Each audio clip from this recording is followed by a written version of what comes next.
Next جو ہمارا point ہے وہ یہ ہے کہ کیا وجہ ہے کہ میجورٹی کے بارے میں قرآن کہتا ہے کہ اکثر جو ہیں، بالخصوص میں بہت سارے لوگوں کو کہا ہے کہ سورہ شورا پڑھیے، اس میں مختلف انبیاء کی سٹوریز ہیں اور ہر سٹوری اینڈ ہوتی ہے وما کانا اکثرهم لا یؤمنون ہاں یعلمون، اس طرح سے جو محاورہ ہے۔ تو اب اکثریت ایمان نہیں لاتی، اکثریت تدبر نہیں کرتی، اکثریت عقل نہیں استعمال کرتی، کیونکہ ہم دیکھیں وہ جو ہم اور یہ ساری چیزوں کو آپس میں جوڑے رکھنا ہے، یعنی جہاں تک ہم آگے لے کے جا رہے ہیں، ٹھیک ہے؟ کیوں نہیں؟ بیکاز دیکھیں انسان کا مقام بہت بلند ہے پوٹینشلی، تو اس کا چیلنج بھی بہت بلند ہے، ٹھیک ہے؟ تو اس میں انسان اکثریت دل ڈھونڈتا ہے، پھر وہی فرصت کے رات دن بیٹھے رہیں تصور جانا کیے ہوئے، ٹھیک ہے؟ تو انسان اپنے ڈیفالٹ سیٹنگ میں چاہتا ہے کہ ریلیکس کرے، انجوائے کرے زندگی کو، ٹھیک ہے؟ اور وہ انجوائمنٹ کس چیز کی چاہتا ہے؟ جو اس کی حیوانی پہلو ہے، ٹھیک ہے؟ اس پہ جو ہی وہ عقل و شعور کو تھوڑا سا سلاتا ہے نا، تو فوری طور پہ حیوان ہو جاتا ہے۔ تو اپنی ڈیفالٹ سیٹنگ میں انسان حیوان ہے، جب تک کہ اس کی فطرت اتنی پاکیزہ نہ ہو جائے کہ وہ سوتے ہوئے بھی ایک انسان ہی رہے، رائٹ؟ وہ ایک بالکل ایک لمیٹڈ ایک یعنی افراد ہیں، وہ اقلیت کی بھی ایک اقلیت ہے جن کا سونا بھی عبادت ہے، جو سوتے ہوئے بھی انسان ہوتے ہیں، حیوان نہیں ہوتے۔ ہم تو ہو سکتا ہے دن میں انسان ہوں لیکن سوئیں تو حیوانوں کی طرح سوئیں، ٹھیک ہے؟ تو اب پھر جب ہم بات کرتے ہیں تو میجورٹی اللہ تعالیٰ کرے کہ دیکھو اصل میں دو تین پوائنٹس اکٹھے کر لیتا ہوں، اور اس میں اللہ تعالیٰ کیا کہہ رہے ہیں کہ دیکھو اکثریت جو ہے نا، یعنی میں سادہ لفظوں میں آپ کو یعنی عرض کر رہا ہوں، اس طرح سے پرسنٹیج تو نہیں قرآن میں لکھی ہوئی، لیکن آپ اس سے استنباط کر سکتے۔ تو وہ یہ ہے کہ اگر 100 افراد ہیں نا، تو 100 کی تقسیم ایسے کیجئے کہ 80 افراد وہ ہیں جو اکثریت ہے، اور یقیناً بڑی اکثریت ہے۔ تو وہ کیا ہوں گے؟ وہ ایکسپیڈینسی کو دیکھتے ہیں، وہ روٹی کپڑا اور مکان پہ ان کا ہدف ہے، چھوٹی چھوٹی رسومات بھی بجا لائیں گے، شیعہ ہیں، سنی ہیں، وہابی ہیں، دس ہیں، دیٹ ہیں، وہ چھوٹی چھوٹی نیکیاں کرنا چاہیں گے، رائٹ؟ لیکن ان کی زندگی کا ہدف وہ مادی وسائل کا حصول ہوگا، رائٹ؟ تو وہ ساری پلاننگ کریں گے کہ ہاں میرا بچہ کدھر پہ جائے گا، یہ کرے گا، وہ کرے گا، شادی کدھر ہوگی، رہیں گے کدھر، وہ سارا کا سارا ان کا ہم و غم وہ مادی جزو انسان، اور وہ ہیں، یعنی میں یہ نہیں کہتا کہ وہ یعنی اس کی ہم تحقیر یا وہ نہیں کرے کہ آپ یہ ہے ہی نہیں چیز، ایگزیکٹلی، ٹھیک ہے؟ لیکن وہ اس پہ صرف یہ نہیں سینٹرک ہو جاتے ہیں، اسی پہ فوکس کر لیں، اور وہاں پہ وہ پھر ایکسپیڈینسی کے تحت چلتے ہیں۔ اچھا اب باقی جو 20 ہیں وہ کون ہیں؟ تو براڈلی اسپیکنگ 10 حزب اللہ ہیں اور 10 حزب الشیطان ہیں، رائٹ؟ 10 اولیاء اللہ ہیں، یا اولیاء اللہ کے رستے پہ چلنے والے ہیں، یا کسی ولی اللہ کے پیروکار ہیں، یا پیروکار بننے کے متمنی ہیں اور اس کے لیے قربانی بھی دینے کے لیے آمادہ ہیں، اور 10 وہ ہیں جو طاغوت ہیں، طواغیت ہیں، یا طواغیت کے پیروکار ہیں۔ تو ایکچولی جو ٹکراؤ ہے جو قرآن ہمیں دکھا رہا ہے وہ حزب اللہ و حزب الشیطان کا ہے، اور اس میں اکثریت کوئی نہیں ہے۔ یہ ایک بڑی انٹرسٹنگ بات ہے، اکثریت نہیں مانتی، اپنی عقل نہیں استعمال کرتے، تدبر نہیں استعمال کرتے، ٹھیک ہے؟ اب کرنا کیا ہے اس اکثریت کا، رائٹ؟ اس کو ہم اس طرف لے کے جاتے ہیں۔ اب کم من فئۃ قلیلۃ غلبت فئۃ کثیرۃ باذن اللہ ان اللہ مع الصابرین۔ اب اللہ تعالیٰ ایک طرف اتنا تنقید کر رہے ہیں میجورٹی کی، تو یہ جو ہے یہ کوئی کوالیفائڈ فئۃ قلیلہ ہے، یا بس کوئی بھی اب 100 میں سے 10 بندے ادھر کھڑے ہیں 10 ادھر ہوں تو ہم کہیں کہ یار یہ بھی ٹھیک ہے، وہ بھی ٹھیک ہے، یہ فئۃ قلیلہ نظر آ؟ نہیں، ناٹ ایوری مائنورٹی از فئۃ قلیلہ۔ یہ وہ فئۃ قلیلہ ہے جو کوالیفائڈ ہے، جو قوانین حق تعالیٰ قرآن کے اندر اور انبیاء و رسل و ائمہ کے کردار سے نمایاں ہوئے، ان پہ چلنے والے یا چلنے کی کم از کم خواہش والے، کسی لیڈر کے پیچھے، یہ کسی ہدف اورینٹڈ، ٹھیک ہے؟ تو ان کا کوئی ہدف ہے، ان کا کوئی لیڈر ہے، لیڈر کوالیفائڈ ہے، اور یہ شرائط پہ چلنے والے یا چلنے کی خواہش والے لوگ ہیں، رائٹ؟ اس کو فئۃ قلیلہ کہا جاتا ہے۔ اس فئۃ قلیلہ نے اس کو اللہ تعالیٰ نے کہا ان اللہ مع الصابرین. اب پرابلم یہ ہے کہ اردو پنجابی میں وہ ظلم بھی عجیب ہو گیا اور صبر بھی عجیب ہو. شکر بھی میرا ایگزیکٹلی شکر. تو بھائی استقامت دکھانی یعنی کیوں؟ کیونکہ رستے پہ چلنا آسان نہیں. مارے گا طاغوت، ایسے ایسے بم مارے گا کہ گھبرا جائیں گے آپ. تو آپ کو ان اللہ مع الصابرین زلزلوں کی کیفیت ہو جائے گی. ہاں ایگزیکٹلی بالکل. حتیٰ یقول الرسول. خیر جی بہت خوب. تو اب ہم اس کو آگے بڑھتے. تو یہ کوالیفائڈ مائنورٹی ہے جس کے ساتھ اللہ تعالیٰ کا وعدہ ہے، اور یہ آبجیکٹو اورینٹڈ ہے، اس کا کوئی ہدف ہے. اچھا اب ہم دیکھتے ہیں کہ یہ جو اللہ سبحانہ و تعالیٰ نے، جب مجھے ایک اہل سنت نے کہا کہ شاہ صاحب اب مائنڈ نہ کیجیے، دوست تھا تو ابھی بھی ہیں، تو مجھے کہتے ہیں کہ شاہ صاحب مائنڈ نہ کیجیے، آپ اہل تشیع بہت بڑی باتیں کرتے ہیں. آپ کیا پریکٹیکلی یہ کہہ رہے ہیں کہ اس معاذ والے جو انگلیوں پہ گن سکتے ہیں افراد کو جو امام علی علیہ السلام کے ساتھ وفادار رہے اور ان کے ساتھ ہی رہے، باقی سارے پریکٹیکلی کفر کر گئے تھے، آپ یہ کہہ رہے ہیں؟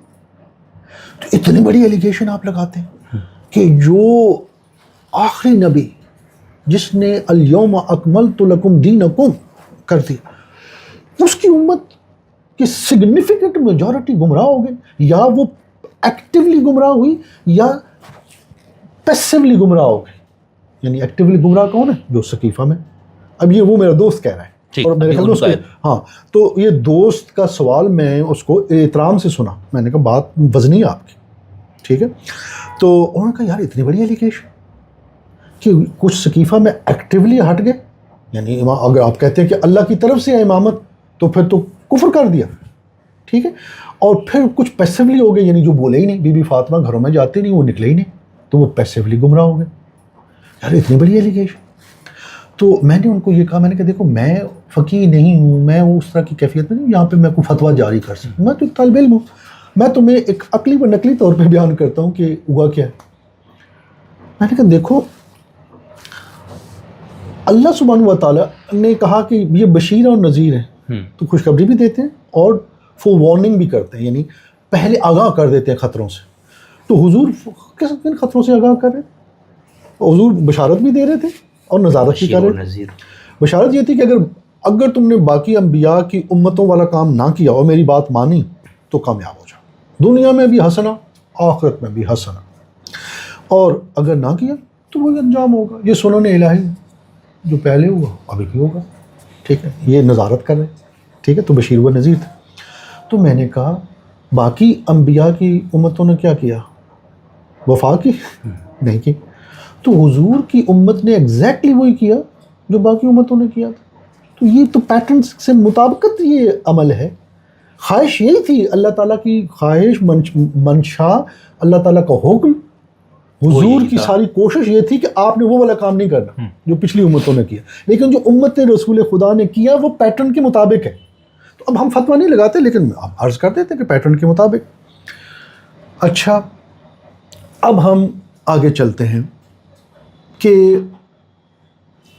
اور پھر آپ دیکھیے گا کہ اینڈ میں ان سارے پیسز کو جوڑ کے ایک شکل آپ کے سامنے رکھوں گا. ہم 12ویں پوائنٹ پہ پہنچ گئے، 11ویں پہ اسٹیبلشمنٹ آف اللہ سبحانہ و تعالیٰ ولایہ. دیکھیے اللہ تعالیٰ کہہ رہے اللہ ولی الذین آمنوا یخرجہم من الظلمات الی النور والذین کفروا اولیاء الطاغوت. اچھا بڑا انٹرسٹنگ ہے. دو چیزیں طالب علم نے علماء فقہاء تو اس سے زیادہ بھی نکال سکتے ہیں، لیکن میں نے دو چیزیں اس میں آئیڈینٹیفائی کی. ایک تو یہ یا ایک ایلسویئر انما ولیکم اللہ ورسولہ، اور پھر والذین آمنوا اقیموا الصلاۃ ویقیمون الصلاۃ، اس طرح سے ہے نا کہ وہ لوگ جو اللہ ولی ہے، رسول ولی ہیں، اور وہ لوگ جو ایمان لائے اور حالت رکوع میں جنہوں نے. تو اچھا اب سوال ہے کہ اصل ولایت کس کی ہے اور ولایت کا مطلب کیا ہے؟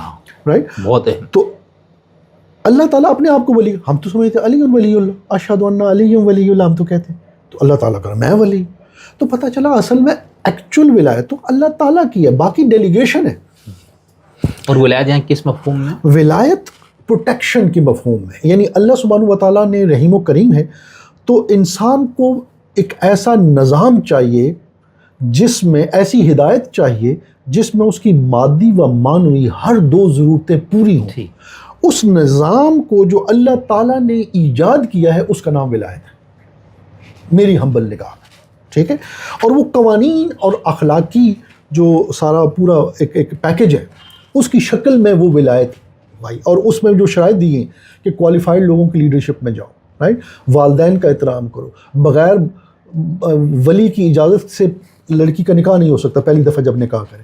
تو وہ جو کر رہا ہوتا ہے ایکسرسائز، وہ اصل میں ڈیلیگیٹڈ پاور ہے جو اللہ تعالیٰ نے دی، رائٹ. اس میں وہ ڈکٹیٹر نہیں ہو سکتا، نہیں بیٹی تم نہیں اپنی مرضی کی شادی کر سکتے. اس کا رول ایک ریگولیٹڈ ہے، وہ ڈکٹیٹر نہیں بن سکتا، ٹھیک ہے. تو یہ اصل میں اللہ تعالیٰ رحیم و کریم ہے. تو اللہ تعالیٰ نے جو پروٹیکشن و کامیابی کا جو نظام دیا ہے، جو میں نے ایک اور پوائنٹ اس کو بھی چلیں شامل کر لیتے ہیں، جو میں نے لکھا تھا کہ کیا اللہ تعالیٰ نے یہ کائنات اس لیے کی ہے کہ شگری صاحب اور نقوی صاحب سٹرگل کرتے رہے پوری زندگی. دوسری طرف اللہ تعالیٰ کا دعا کرو، اپنے دعائے قنوت میں یا ایلسویر دعا کرو، ربنا آتنا فی الدنیا حسنۃ وفی الآخرۃ حسنہ. تو اب حسنہ فی الدنیا کیا ہے بھائی، رائٹ. تو ہمارے لوگ جو ویزوں کے چکر میں لائنیں لگا کے بیٹھے ہوئے ہیں، اور آج اگر وہ امیگریشن کھول دے ویسٹ اور اسکینڈینیوین کنٹری، تو کتنے بچیں گے پاکستان میں اور انڈیا میں اور بنگلہ دیش میں؟ Hardly any, right. تو اگر ہم دیکھیں تو بھائی کیا میرے مادی وسائل کی تکمیل یہ حسنہ فی دنیا میں شامل ہے یا نہیں؟ بھائی میں تو اگر مادی وجود ہوں تو یقیناً شامل ہے، بالکل ٹھیک ہے. تو ہاں میں فقط مادی نہیں ہوں، تو میرا اور بھی ایک پہلو ہے اس کی بھی. تو اس کا مطلب ہے کہ مادی و مانوی، میں اس طرح سے کہتا ہوں، بہت اچھا، کہ یعنی ایک ایسا میری خواہش کیا ہے، یا مادی ہے یا مانوی ہے. تو اللہ تعالیٰ نے جو نظام دیا قوانین کا، جس کے اجرا سے اور شرائط کو پورا کرتے ہوئے جب اس کو آپ نافذ کرتے ہیں، تو اس کو کہتے ہیں ہم ولایت حق تعالی، چاہے وہ گھر میں ہو یا معاشرے میں ہو، ٹھیک. تو یہ ولایت حق تعالی وہ پروٹیکٹریٹ ہے، ایک پروٹیکشن کا نظام ہے. مثلا ابھی آپ دیکھیں، آپ کے فرزند تشریف رکھتے ہیں، آپ کے اور بچے بھی ہیں، تو آپ چاہے ادھر بیٹھے ہیں یا گھر میں بیٹھے ہیں، آپ نے ایک نظام دیا ہوا ہے. اس نظام میں بچے کیا کر رہے ہیں، کیا نہیں کر رہے، کیا کر سکتے ہیں، کیا نہیں کر سکتے. اگر آپ واقعی ہیں، جو انشاءاللہ آپ ہیں ایک ذمہ دار باپ، تو آپ ایک پورا پروٹیکٹ کریں گے. اور ایکچولی آپ کیا کریں، اگر ایک جملے میں کہوں کہ جی شگری صاحب کیا کرنا چاہتے ہیں، پوری جو ایفرٹ کر رہے ہیں بچوں کو، اصل میں چاہتے ہیں کہ بچوں کو دنیاوی اور اخروی کامیابی مل جائے، ہے یا نہیں؟ یعنی پوری اگر ایک سمجھدار دیندار والد کی کاوش و کوشش کو سم اپ کریں، یہی ہوتا تو یہ کہ یار میرے بچوں کو دنیاوی اور اخروی کامیابی مل جائے، مادی و مانوی کامیابی مل جائے، ٹھیک ہے. تو اصل میں یہ جو دل میں آپ کے آیا ہے، یہ اللہ تعالیٰ نے ڈیلیگیشن کے تحت ولایت آپ کے دل میں ڈالی ہے. واہ، ہم اس کو یہ نہ سمجھے کہ بس ایسے ہی آ گئی. اگر یہ نہ ہوتی تو آپ دیکھیں بچوں کا خیال کرنا کتنا مشکل ہوتا. اگر یہ میرے اندر محبت و جذبہ اللہ تعالیٰ کی طرف سے ڈیلیگیٹ نہ ہوتا، فقط حکم آتا کہ یہ کرو، کتنا مشکل ہوتا، ٹھیک ہے. تو وہ اللہ تعالیٰ چونکہ رحیم و کریم ہے، تو اسی لیے مثلا آپ وہ جو سورہ ہے جس میں حضور کو ایک دفعہ حضور فرماتے ہیں میں اور علی معاشرے کے باپ ہیں. اب غور کیجیے، ہم اس کو غور نہیں کرتے، یعنی وہ کھولتے نہیں ہیں، اس میں نعرہ حیدری فقط لگاتے ہیں، ٹھیک ہے نا. اس کو معاشرے کے پوائنٹ آف ویو سے نہیں دیکھتے کہ اصل میں جب باپ کون ہوتا ہے. باپ وہ ہے کہ اگر کھانا کم ہو جائے تو انتظار کرے کہ وہ بچے گا تو کھاؤں گا، اگر واقعی باپ ہے تو. ایسا ہی ہے نا. تو حضور کہہ رہے ہیں کہ میں اور علی معاشرے کے باپ ہیں. اور ایلسویر قرآن کیا کہہ رہے ہیں، اے رسول آپ اتنی ٹینشن نہ لیں، یہ الفاظ میرے ہیں، ویسے ہی ٹھیک ہے، اتنی ٹینشن آپ تو اپنے آپ کو ہلاک کرتے ہیں. یہ کس کیفیت میں انسان اپنی یعنی دوسرے انسان کی، یعنی ایک لیڈر اپنی ولایت کے اندر جو افراد رہتے ہیں ان کے بارے میں کس لیول پہ جائے، ان کی کامیابی کی کس نوعیت کا ایک احساس کرے، ذمہ داری کہ اللہ تعالیٰ کو کہنا پڑ جائے کہ اتنا تو ٹھیک ہے آپ کی ذمہ داری لگائیے، لیکن آپ ہلاک کر اتنی آپ ٹینشن لیتے ہیں ان کے بارے میں، ان کی ہدایت کے لیے.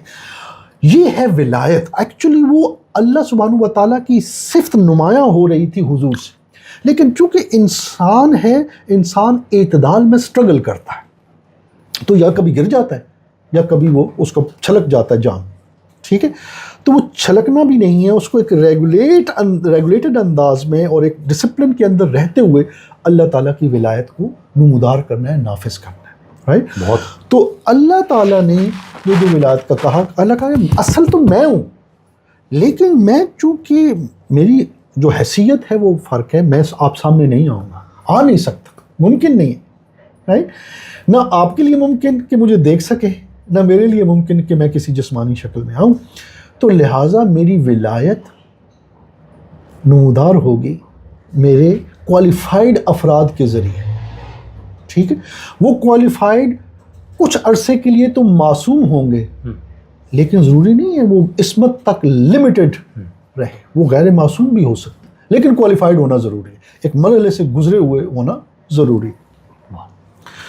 تو اب ہم تو جیسے ایک انقلابی اسکالر کا یہ کہنا ہے کہ بنیادی طور پہ آپ کے پاس دو چوائسیز ہیں، انسان کے پاس، مومن کے پاس دو چوائسیز۔ اب اچھا، یہ جو ولایت ہے، تو جو ولایت تکوینی ہے اس میں اللہ تعالیٰ نے کوئی ہمارا رول نہیں رکھا، رائٹ؟ لیکن ولایت تشریعی میں سارا کا سارا رول ہمارا ہے، کیوں؟ کیونکہ ہم فری ول والے ہیں، رائٹ؟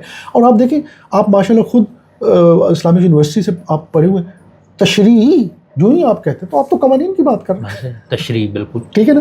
تو شریعت ہے ہی قوانین کا مجموعہ، اور میں اس کو کہتا ہوں کہ یہ آئین ہے، اللہ سبحانہ و تعالیٰ کا آئین ہے۔ اس آئین سے پھر آپ نے استنباط کر کے ہر معاشرے کے جو موجودہ دور کے تقاضے ہیں استنباط کر کے، اجتہاد کر کے، reconstruction of religious thought in Islam, right? اس کے ذریعے سے آپ نے موجودہ، لیکن آپ نے منبع اس کا وہی رہے گا جو آئین ہے، منبع وہ ہے، اس نے براڈ پیرامیٹر ڈیفائن کر دیے، رائٹ؟ اس نے را مٹیریل دے دیا ہے، اس را مٹیریل کو آپ نے اپنے دور کے مطابق ریفائن کرنا ہے۔ اگر پیٹرول چاہیے پیٹرول بنا لیں، ڈیزل چاہیے ڈیزل بنا لیں، آپ کو ہائی اوکٹین چاہیے وہ بنا لیں، جو چاہیے، اور فیوچر میں اس سے کوئی مختلف چیز چاہیے وہ بنا لیں، رائٹ؟ را مٹیریل اللہ تعالیٰ کا میری طرف سے آئے گا، اور حدود بھی میں ڈیفائن کروں گا، اس کے اندر جتنا کھیلنا کھیل، وہ تمہاری اجازت، ٹھیک ہے؟ اور اسی میں تمہاری جو ہے نا بلندی بھی ہے، کیونکہ میں چاہتا ہوں کہ تم خود عقل استعمال کرو، کیونکہ یہ تمہارا ایک طریقہ ہے ہدایت کا،